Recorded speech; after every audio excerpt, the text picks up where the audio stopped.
Ian Felipe Braga. Thiago Moraes. E nós somos o Pó Direito! Gente, era pra te falar assim, que nós somos o Pó Direito. We are Pó Direito!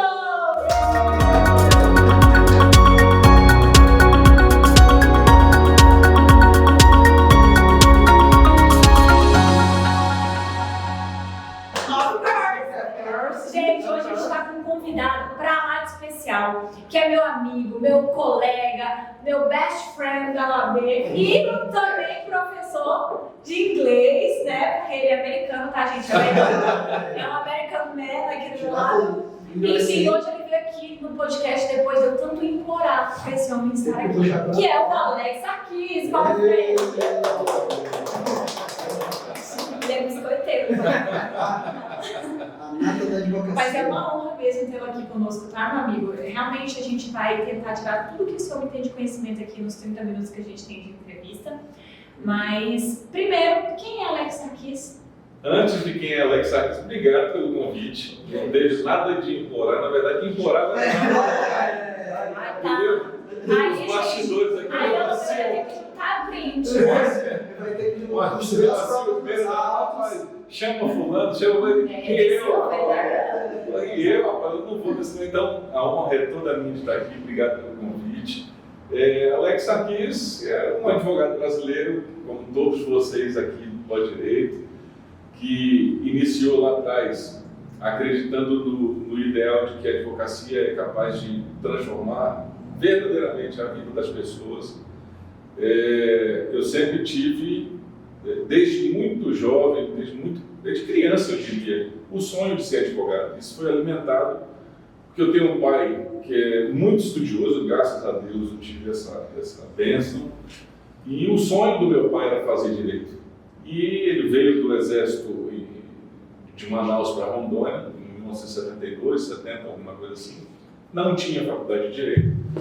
E ele foi estudando o que poderia ser estudado. Então aqui não existia universidade, a universidade que tinha aqui era em convênio com a Universidade Federal do Pará, salvo engano. Então foi ofertado aqui o curso de matemática, ele fez matemática, foi ofertado economia. Coitado, ele fez formando em tudo. Não, ciências biológicas, ele queria estudar. Então, ciências biológicas ele fez. Então, o que aparecia de estudo de faculdade, curso superior, ele ia fazendo que era o que tinha na época dos anos 70. Então, era o exemplo, né, que você tinha dentro de casa. E aí, eu estudei na rede particular aqui, aqui não tinha faculdade de Direito, fui para Ribeirão Preto, no segundo ano do segundo grau, porque lá tinha a faculdade de Direito da UNAERP, que eu tinha um primo que estudava Direito lá. Então, fui para lá para tentar estudar Direito, fazer o segundo grau para fazer vestibular, naquela época tinha vestibular. E acabou que quando eu fui para lá, abri o curso de Direito na Faro aqui. E meu pai pôde realizar o sonho dele, de fazer o vestibular finalmente para Direito.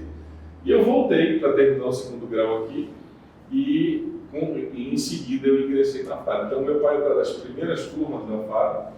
Eu cursei na Faro na D20, na época era D18, D19, D20, que eram contemporâneos. Eu tive a honra de ser o orador das três turmas, na formatura da colação de grau.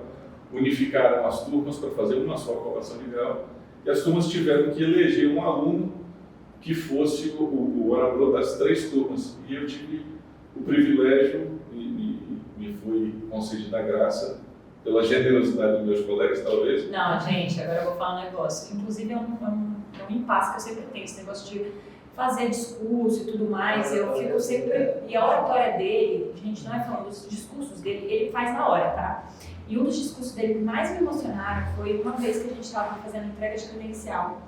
Não sei se você vai saber, mas assim, teve uma oradora porque normalmente tem uma pessoa para falar com todas aquelas pessoas que estão pegando a credencial, que ela contou uma história pessoal dela ali, contando da mãe dela que era professora de inglês, enfim, uma situação. E na mesma hora ele começou, eu só vi ele anotando assim, porque é uma coisa que eu aprendi com ele, ele anota tudo que as pessoas, os oradores que antecedem ele, para ele fazer, né, puxar um pouco o que a pessoa falou. Isso daí traz uma credibilidade, traz também a pessoa, né, para ouvir você. Resumo, ele fez um discurso ali na hora, tão emocionante, e além de emocionante, tão bem, parecia que ele tinha estudado há tanto tempo aquele discurso. Ele falou pausadamente, ele fala também de forma incisiva, e da mesma forma que ele fala incisiva, ele consegue gritar, enfim, ele consegue fazer tudo que uma pessoa ela tem que realmente estudar para conseguir. E ele consegue fazer ali, no Quem Sabe Faz ao Vivo em 30 segundos, sabe? E depois ali eu falei, realmente, esse cara aí ser igual, não tem como, eu queria ser igual, mas assim, realmente é um processo. Mas você sempre teve a oratória tão boa. É esse tipo de generosidade que eu tenho a sorte. Olha aí, humilde. Os meus colegas da faculdade tiveram essa mesma generosidade. Eu acho que, na verdade, eu costumo dizer que não é muito mérito. Naquela época, saindo da faculdade, todo mundo tem uma certa insegurança. Eu acho que eles se reuniram e falaram assim, tem que escolher um, né? Tem que escolher um, então vai. Então vai. Mas eu tinha assim, um orgulho que eu tenho de uma marca muito singela na minha fase, no encerramento da minha academia, mas que eu guardo com muito carinho, porque ali você mais ou menos já tem ideia da formação de liderança de cada indivíduo que está na academia. Eu, em seguida, já comecei a dar aula de Direito também, então logo me formei, comecei a dar aula de Direito. A primeira faculdade que eu dei aula de Direito foi em Pimenta Bueno, na FAP, que na época pertencia ao prefeito Hildon Chaves, que ele morava em Pimenta Bueno.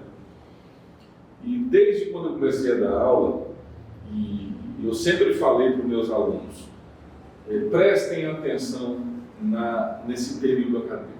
Por quê?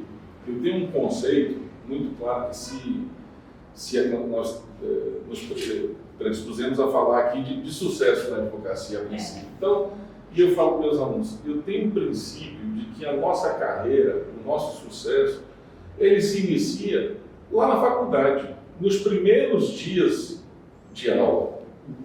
É o aluno que você é na faculdade, verdadeiramente vai ajudar, não é determinante, mas vai ajudar a prospectar o profissional que você vai ser no meio que você... Eu fazia analogia do seguinte, olha, uma sala de aula, normalmente ela se inicia com 45 alunos, 40, 45 alunos. Se você não é capaz de se destacar no meio de 40 alunos, como é que você vai se destacar no meio de um universo, aqui em Londrina, de 12 mil?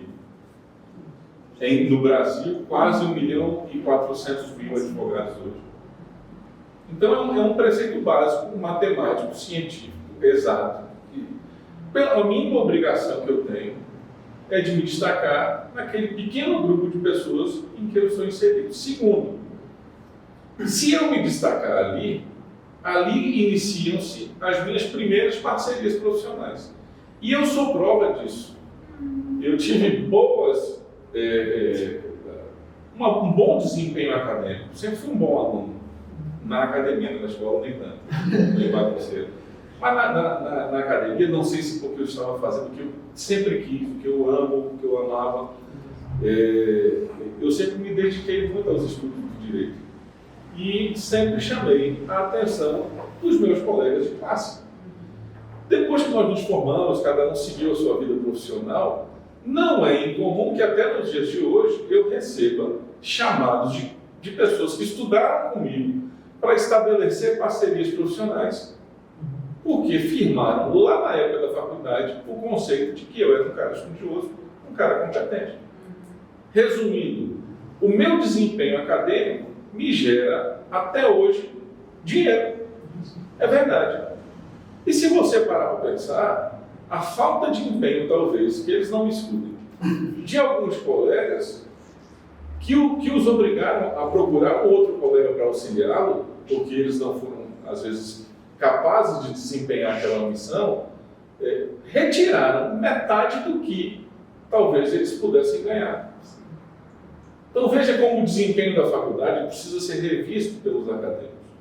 E eu falo que muitas coisas, uma coisa é você fazer a faculdade, frequentar a faculdade, outra é você cursar a faculdade. Então, se eu puder deixar uma mensagem já preliminar para os nossos colegas que estão na academia, que estão se preparando, ou mesmo que estão iniciando a carreira na advocacia, cuidar dessa parte de formação não só técnica, como de postura na sociedade, de postura com os colegas, o trato com as autoridades. Isso é engraçado. E Alex, o que eu acho que, de tudo que você falou aí, que eu achei interessante, são as questões das parcerias. E qual é a sua área de atuação? Porque quando, assim, por exemplo, eu tenho uma ação, não atuo nessa área, mas eu tenho o Alex Sarkis que eu posso indicar, e qual que é a área dele de atuação? Hoje, nós temos uma atuação muito contundente no âmbito criminal, né? Em que pese nós temos um escritório multissetorial, né? Que atua em vários setores, vários ramos do direito, com profissionais lá. Manda aqui um abraço para o Kaique, para o Dr. Mário, que é meu pai, Gabriel Maifred, tantos outros parceiros que nós temos aqui, o André, o Iago, vários outros colegas que caminham conosco durante essa trajetória. Hoje, pessoalmente, eu tenho me dedicado à advocacia criminal e à advocacia nos tribunais superiores, que é um ramo da advocacia também, que precisa de um pouco mais de atenção aqui no estado de Rondônia. Nós temos poucas referências de advogados que possam transitar ou tramitar melhor nos tribunais superiores. Deixa eu falar, por que criminal? Alguma coisa assim, chegou do nada, saiu da faculdade, foi um estralo, sempre gostou, teve alguma coisa que... Primeiro que vocês já fizeram academia de direito, sabe? O criminal ele apaixona por si, ele é fascinante por si, né? Por muito tempo eu fui estagiário do Ministério Público também. Então, ali eu tive um pouco mais de contato com a matéria criminal. E esse contato me deu alguma fluência, alguma expertise para que eu pudesse melhor desempenhar essa área. Tem um outro aspecto também, que quando eu cheguei em Ariquemes não havia defensoria pública. Então os advogados eram nomeados advogados da ativa. E os advogados não queriam fazer, na verdade, essa função da ativa porque o Estado não pagava. Então você trabalhava, o Estado não pagava, o juiz arbitrava, e aí você tinha que entrar com uma ação de cobrança que ia virar um precatório para quem sabe um dia você receber. Naquela época não se pagava precatório com regularidade. Então, os advogados não aceitavam. E havia assim, muitos processos represados. Como eu estava iniciando minha carreira, tudo que eu precisava era de oportunidade. Então eu fui até os juízes das varas criminais e os escrivãos e falei, olha, o que tiver aí de dativo, pode ligar, pode me nomear. Ninguém queria e eu não queria o dinheiro, eu queria a oportunidade. Queria aprender a fazer, né? Exatamente, eu queria a oportunidade de mostrar que eu era um cara estudioso e que podia fazer um bom trabalho. E com isso, eu recebi vários processos dativos, me dediquei. Em vários deles eu tive resultado positivo. Então, em cidade pequena e processos criminais tendem as coisas a repercutir. Isso. De repente, a Ariquemes descobriu que tinha, naquela época, um bom advogado criminalista. E as coisas começaram a acontecer. Pode falar, então. Eu tenho uma pergunta. E o Tribunal do Júri chegou a fazer algum? Chegamos. Eu costumo dizer que criminalista mesmo, é o raiz. Ele só pode ser assim chamado depois que ele é batizado com um júrizinho. A Vitória, inclusive, fez um recentemente.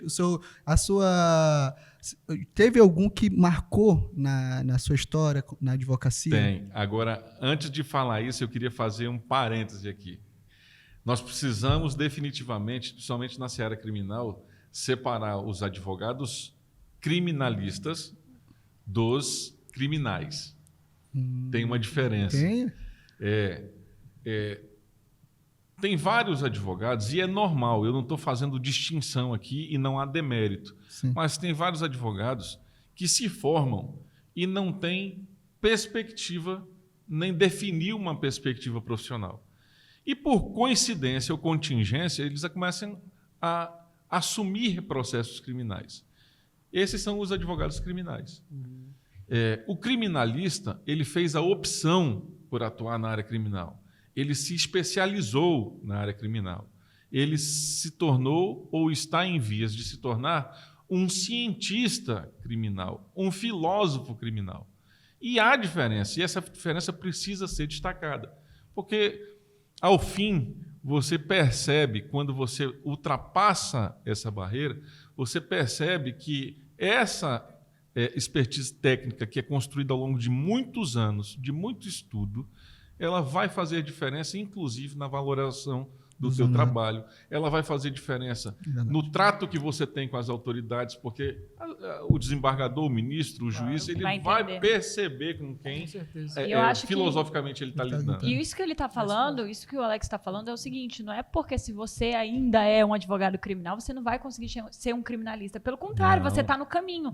Só que tem que ter essa diferença, eu acho que não só na área criminal, não. Acho que em todas as áreas. Em todas as áreas. Exato. A gente vê muito, principalmente jovem advogado que ainda está aí nesse limbo, tentando entender qual que é a sua área. Poucos têm a sorte de sair da faculdade e ter a certeza da sua área de atuação.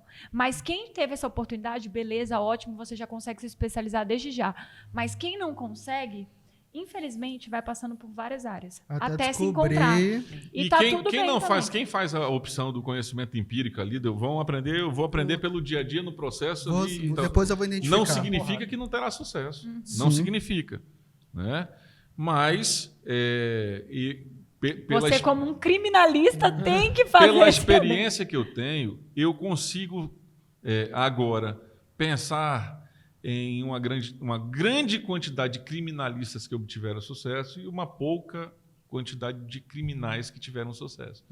Mas isso me tende a pensar que o caminho a especialização. A especialização é você profundidade no assunto. Se aperfeiçoar tecnicamente para essa atuação. Mas você não respondeu a pergunta do Tribunal do Júri. Não vai fugir não.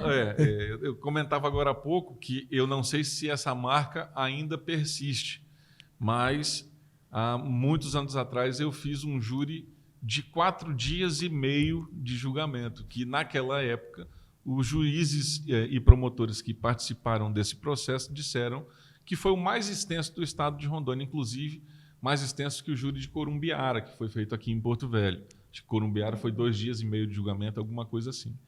Então foi um caso extremamente complexo, que envolvia uma quantidade muito grande de crimes, tinha extorsão, tinha assalto a banco, ocultação de cadáver, sequestro, uma série de crimes conexos que tornaram o processo extremamente complexo e tinha uma quantidade de testemunhas muito grande. É isso que sempre é bom deixar claro, porque as pessoas que não entendem o rito, eles entendem que ali você, por exemplo, é porque vai ter mais tempo do advogado falando, mais tempo do promotor. Não, é justamente por conta do depoimento mesmo, das testemunhas. Que se tiver o tempo de debate é o mesmo. É o mesmo. É só que se tem muitas testemunhas, você vai ter que fazer como eram vários crimes, então você tinha que ouvir testemunhas para cada um dos fatos dos crimes. E nós, tecnicamente, exploramos muito cada um para a gente poder defender especificamente os tipos desse cliente. Isso demandou muita gente, demandou muito tempo. É verdade aqui que talvez a condução do processo pudesse, da solenidade, pudesse ser um pouco mais célere, mas, enfim, foram 4 dias. Imagina que 4 dias para um advogado, para um juiz, para um promotor, é um período longo de atuação. Sim. Em vamos chamar assim, numa audiência de 4 dias e meio. Imagina para um jurado que não está habituado com aquilo ali. Não pode se comunicar direito. Que tem que dormir fora de casa durante todo esse período, que tem que se alimentar fora de casa. Tem que dormir? Sim, não pode voltar para casa, não. O O jurado ele tem não que pode ficar nem incomunicável. conversar um com o outro. Quer dizer, até pode, mas não sobre o processo. E dorme onde? Não, eles fornecem. Gente, uma curiosidade, porque as pessoas não sabem, mas você come lá tem almoço pro advogado e pro jurado. Lá tem lanche, inclusive é muito gostoso o lanche. Eu vou lá só pra comer. Agradeço o pessoal do tribunal aí, o pesal do tribunal. Pode ver que esses advogados de júri normalmente são gordinhos. É café, bolacha toda hora. Mas uma pergunta que eu quero fazer para o Alex Sarkis, para realmente direcionar as pessoas que têm muita pressa, porque eu vejo muito isso na gente, nós 3. Nós três, a gente fica sempre vendo aqueles advogados bem-sucedidos, por exemplo, o Márcio e o Diego Vasconcelos, que tem um escritório bem renomado aqui. Eu os vi falando, o Márcio falou que já quebrou uma vez, que foi por isso que ele prestou atenção na gestão do escritório. E a gente, com, assim, 4 anos de advocacia de escritório, já é uma coisa que a gente se ligou desde o primeiro mês de escritório. E eu sempre estou trazendo novidade, a gente sempre está buscando novidade, porque a gente tem exatamente o que a gente vai falar agora, sede do sucesso, sede de ser rico logo, de ganhar dinheiro, Eu digo que o sucesso ele é muito específico. Sucesso, às vezes, para o Alex é ganhar R$1 milhão por mês, ou às vezes ganhar R$500 por mês e tipo, ter uma família feliz, enfim. Sucesso é relativo, mas a gente está falando aqui do sucesso profissional. Independente se o seu desejo é ganhar muito dinheiro ou não. Mas creio que todo mundo tem muita sede, muita vontade de ganhar dinheiro. Mas, e aí, Alex? Qual foi o período? Quando foi o divisor de águas? Sem falsa... Pode até falar, porque modéstia, às vezes... né? E eu acho interessante a gente também pontuar uma coisa, porque a gente tem que ter responsabilidade no que a gente fala. Eu, principalmente, hoje eu represento 70% da advocacia de Rondônia, que é 70% da advocacia de Rondônia são jovens advogados, então eu tenho que ter responsabilidade, às vezes, de dizer, em 6 meses você vai ter dinheiro, você vai conseguir, porque não é a realidade da maioria. Então, eu quero que você fale de forma pessoal e da forma da sua vida, mesmo que você tenha tido sucesso mesmo com 3 meses de advocacia. Quando Mas é que foi a virada de chave, virou né? a chave, que você falou, rapaz, agora foi foda. Eu lembro que eu sempre tive um conceito, assim, como falei para vocês que eu sempre fui um bom aluno na faculdade. Então, por conta disso, havia várias especulações sobre o que o Alex ia fazer. E naquela época... Ele era um mala da faculdade. Não era, eu sempre fui bagunceiro. Ele era um mala, gente. O pessoal que estudou comigo sabe. E aí falava assim, não, o Alex vai fazer o concurso e vai passar. O concurso que ele fizer, ele vai passar. E, como eu falei para vocês, eu estagiei 2 anos e pouco no Ministério Público, sempre quis advogar, e nesse período, pela essa proximidade com o Ministério Público, eu cogitei. Quem sabe fazer o concurso da magistratura ou do Ministério Público. Eu tive um professor que me instigava a fazer o concurso da magistratura, mas eu optei por me permitir advogar. E quando as pessoas me perguntavam, falavam assim, Alex, o que você vai ser? Advogado, promotor, delegado, magistrado? Eu falava, a única coisa que eu falava aqui, sem falsa modéstia, de verdade, eu falava assim, não sei, a única certeza que eu vou ser é bom. Eu vou ser bom no que eu fizer, porque eu fiz por onde. Se eu for delegado, eu serei um bom delegado. Se eu for promotor, um bom promotor. Se eu for magistrado, um bom magistrado. Se eu for advogado, um bom advogado. Coisa que eu não abro mão é de ser bom. Esse é o ponto. Falando sobre o sucesso e relacionando a isso, eu diria que eu nunca coloquei a parte financeira, sem nenhuma falsa modéstia, como um parâmetro para eu definir o meu sucesso. Mas eu sempre estabeleci que eu me consideraria um advogado de sucesso o dia que eu fosse um advogado respeitado, reconhecido e respeitado. O que é para mim um advogado reconhecido e respeitado? Eu poder bater na porta do magistrado e ele me atender com respeito, eu despachar uma liminar com um desembargador ou com um juiz, sem que o juiz pegue a minha petição e sinta frio na barriga por deferir alguma coisa, com medo de ter rolo, com medo de ter mentira, com medo de ter qualquer coisa nesse sentido. E passa muito por isso. O dia que eu me senti que eu precisei de um gesto de confiança, talvez, de alguém do Poder Judiciário, do Ministério Público, ou de um delegado, e eu percebi que havia esse gesto de confiança, porque havia em mim a sensação dessas autoridades de confiança, de respeito, de credibilidade, eu me senti realizado. Ali eu senti que eu estava alcançando o sucesso. Isso com quantos anos, Alex? Eu diria que com 5 anos de carreira. 5 anos de advocacia. Eu acho que com 5 anos Teve alguma de coisa carreira, que te marcou em relação a essa situação? Alguma situação específica? Várias passagens, até porque A advocacia ela mudou muito. Mas né? 5 anos atuando na área que você escolheu, porque também é importante falar, porque imagina, o jovem advogado que está ali nos primeiros 2 anos, só advogando. Porque quando você escolhe uma área, você passa a se relacionar mais frequentemente com aquelas pessoas. Sim, então e essas pessoas têm a a oportunidade de te conhecer. Sim. Se você presta, se não presta, enfim. Uma coisa que você falou que eu fiquei curiosa é que você falou que o sucesso para você está ligado ao respeito que os serventuários vão ter com você, os juízes, enfim, as autoridades, mas você não falou sobre a questão financeira. Então, para você, o sucesso ele nunca foi relacionado só ao financeiro. Não. Dinheiro é bom, todo mundo gosta, preciso. Eu tenho 3 filhos. E tudo Leite faz dos medicina. meninos, leite dos meninos. Tudo faz medicina. Tudo faz... A despesa Ixi, é Maria. Ah, Tem que entrar um faz-me rir, né? Então, é óbvio que é necessário, mas o dinheiro para mim sempre foi consequência, verdadeiramente. Eu sempre soube valorizar o meu trabalho, sempre cobrei bem, eu não digo que é caro, porque... A gente sabe o nosso trabalho, o valor da nossa especialização, né? Deve ter cliente assistindo também. Não Depois dá vão pra... querer me enxinchar. Mas sempre cobrei muito bem, cobrei aquilo que é justo para que eu pudesse me dedicar. Então, mas a questão financeira verdadeiramente foi uma consequência que nós estamos ainda em vias de nos satisfazer.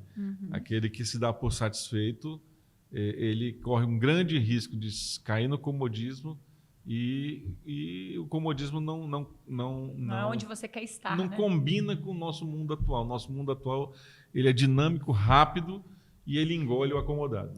E o Alex hoje, gente, ele é o nosso advogado, é o advogado dos advogados, eu costumo falar. The ele best, é the o best. O best. presidente nacional das prerrogativas. Então, ele é simplesmente o advogado que tem a procuração de 1.400.000 advogados. Ele representa todo mundo, ele representa a gente.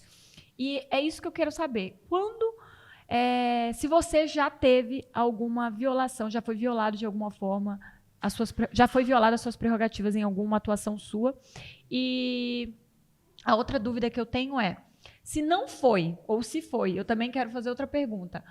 Qual foi a atuação que você teve nessa área de prerrogativas que mais te marcou? Primeiro, violação de prerrogativa, o que eu vou falar não tenho nenhuma felicidade de dizer. Se para morrer basta estar vivo, para ter a prerrogativa violada basta ser advogado. É verdade, gente. Isso é uma realidade. Então, a partir do momento praticamente que você pega a sua carteira da OAB, você já está suscetível de inúmeras violações de prerrogativa. Violação de prerrogativa se institucionalizou de alguma forma durante esses últimos anos, que nós estamos tendo um trabalho muito grande e vencendo várias batalhas para desfazer esse mal entendido. Vamos, na melhor das hipóteses, com a melhor boa vontade, dizer que é um mal entendido de muitas autoridades. Mal entendido. Para não falar outra coisa, né? O que mais nos marcou tem sido os enfrentamentos que temos estabelecidos no Conselho Federal. Enfrentamento que as pessoas às vezes têm uma falsa ideia de que a OAB é capaz de resolver tudo. E a OAB não é capaz de resolver tudo. A OAB é uma instituição forte, que luta, que ganha e perde. Nós perdemos várias batalhas também, em que pese, eu posso até dizer que a gente ganha a maioria. Então, tem outras batalhas que a gente perde momentaneamente, trata estrategicamente de tomar fôlego para voltar à investida, enfim, são questões estratégicas, né? Agora, uma das coisas que mais verdadeiramente nos avilta, por exemplo, que está em voga, a história do inquérito 4781, lá da forma gerada das fake news no STF, por exemplo. Boa parte dos advogados até agora não tiveram acesso à íntegra do inquérito que tramita de forma contestável há mais de 2 anos, 3 anos quase. E os advogados não podem ter acesso à íntegra, não. Foi franqueado algumas partes. Eu, através da Procuradoria, junto com o presidente Beto Simonetti, à época ainda o presidente Felipe Santa Cruz, porque tive a oportunidade de ser reconduzido ao cargo, aliás, a primeira e única recondução que houve à Procuradoria na história do Conselho Federal. Interpusemos habeas corpus no próprio Supremo para garantir o acesso aos advogados. Complicado, né? É engraçado que as lutas são bem mais são sérias, colossais, né? são colossais. Não diferente. é o juiz que não quis atender o advogado, vai à comissão bem lá e maior. resolve. O federal realmente. Nós estamos lidando, por exemplo, lidar com o Supremo, você precisa ter estratégia, você precisa ter uma série de conjunturas para você atingir o objetivo que é proteger as prerrogativas, a instituição e o cidadão. Né? Então, você não pode escandalizar as ações contra o STF, porque, afinal de contas, o STF, fora a questão de prerrogativo, também tem em suas mãos várias outras coisas que são vitais de interesse da advocacia. O exame de ordem, a obrigatoriedade das filiações, a obrigatoriedade do pagamento de anuidade, a federalização, a prestação de contas da OAB ao TCU. Então, tem uma série de questões ali muito delicado, que são delicadas, não que isso vá amordaçar a OAB, mas isso vai fragilizar, de certa fazer com que a OAB haja mais estrategicamente. Então, muitas vezes você fala assim, mas a OAB tem que fazer uma revolução, a OAB tem que pegar o carro de som e ir lá para ser... Não é assim. Não é assim. Nós temos uma série de equações para serem feitas que têm sido feitas. Nenhuma dessas matérias estão deixando de ser enfrentadas, mas muitas vezes elas são enfrentadas de forma estratégica, silenciosa, para que a gente dê a volta e consiga ter êxito no que é o principal. E é o que a gente tem conseguido. Nós conseguimos fazer a alteração do Código do Estatuto da OAB, na Lei 14.365 agora, que ampliou sobremaneira a blindagem aos escritórios de advocacia, né? E uma série outras de fatores. O Observatório de Honorários, que agora vencemos o repetitivo no STJ, que garante a fixação de honorários tal qual descrito no CPC, afastando a possibilidade do juiz fixar honorário por equidade, ao bel prazer. Enfim, uma série de conquistas. Isso daí e agora falando eu acho que tem que ter uma parte 2, é muita coisa. Não, eu estou falando que ele é um poço de conhecimento, e fora isso, gente, ele tem histórias da vida dele para contar que são assim incríveis. Tem que ter a parte 2. É o tipo de pessoa que ele tem só 30 anos, né, amigo? Só 30 anos de idade, mas que parece que tem 70 de tanta história que eu ouvi contar. A cara do 70. Mas falando aqui sobre uma pessoa estratégica, uma pessoa inteligente, você já teve consórcio, já não teve? Consórcio? Já fez um consórcio. Quem não tem consórcio não merece nem... E por isso... É isso aí. É com essa deixa. É com essa deixa que eu tenho para dizer para vocês, que se você não tem um consórcio ainda e tem um sonho de ter um carro, uma casa, um terreno, construir seu negócio... Não é só isso não, lua de mel, lancha... Até viagem para Paris. Viagem para Paris, o que você quiser, meu amigo. Inclusive, o Thiago foi para Fernando de Noronha com consórcio. Porque foi pro Fernando de Noronha um dia desse, tá até agora, meu filho, pagando, tem que ter consórcio, porque ali... Pagou tartaruga. Pagou foi tudo. Quase quero fazer o meu. Já quero. E a Demicon, você vai procurar a Demicon, vai procurar o Evandro e você vai ter sucesso. O melhor relacionamento da cidade, você vai sentar lá, eu duvido se você não assina. Na hora, meu amigo. Cafezinho top, atendente top, ar-condicionadinho, porque tá quente aqui em Porto Velho, né? Quente, lá. Tudo top, gente. Então a Demicon já pega aqui, ó, na barra de informação. Vai ter o número aí. E faça seu consórcio. Agora, falando de construção, gente, já me vem na minha cabeça só um lugar. Para a sua solução... Tem de tudo. Material de construção. Doutor Alex, é o seguinte. Realmente... Vai reformar lá? Vai reformar? Eu tenho vários amigos que viram e mexem, a casinha deles cai. Olha aí, se a casa cair, o Tem de Tudo levanta. Tem de tudo, olha aí, se a casa cair, o Tem de Tudo levanta. Então, ó, já fica aí com essa deixa. Gente, muito obrigada, Alex, pela sua presença. A gente amou tê-la aqui conosco. Vai ter que ter a parte 2. E ó, se fizer 200 visualizações no YouTube, vai ter a parte 2. Pessoal do interior em peso aí. E o pessoal de Ariquemes aí, manda um beijo aí pro pessoal de Ariquemes. Se tiver as 200, eu volto aqui pra gente contar um monte de mentira aí. Agora vai ter. Tchau, gente. Até quarta que vem.